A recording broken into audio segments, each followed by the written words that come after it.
Planong isulong ni House Committee on Ethics and Privileges Chairman at 4-piece Party List Representative JC Abalos ang pagtatatag ng independent na tanggapan kung saan maaaring isumbong ng publiko ang mga kongresista na gumagawa ng kalokohan o hindi magandang pagkilos. Bahagi ito ng isusumite ni Abalos na policy proposal kasunod ng insidente ng nag-viral na kongresista na nakuha ng nanonood sa cellphone ng di umano'y online sabong. Sa panayam ngayong araw, sinabi ni Abalos na nais niyang magkaroon ng opisinang tututok sa pagdidisiplina sa mga mambabatas tulad ng umiiral sa Amerika kung saan maaaring magsumite ng reklamo ang complainants o whistleblowers. Ang tanggapan na ito po, isa siyang non-political and non-partisan at sisiguraduhin ko na wala rin ditong kamag-anak ng mas kasinong politiko at siya ang magbibigay ng transparency reports sa mga aksyon na gagawin ng Committee on Ethics at magbibigay rin po siya ng rekomendasyon. Kakampi niyo po kami.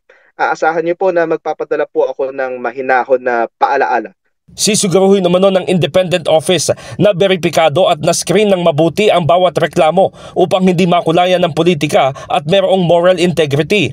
We will strive to make it as inclusive and as accessible as possible, and that these complaints will be screened by individuals with integrity and who are capable of dispensing the same and making effective recommendations to the House Committee on Ethics. So sa ating taong bayan, kakampi niyo po ako at bilang ethics chairman, gusto ko po gumawa ng mga reforma at innovations na makakapagtulong sa ating accountability measures dahil historically, ang Committee on Ethics, kami po ay taga-disiplina ng aming mga membro.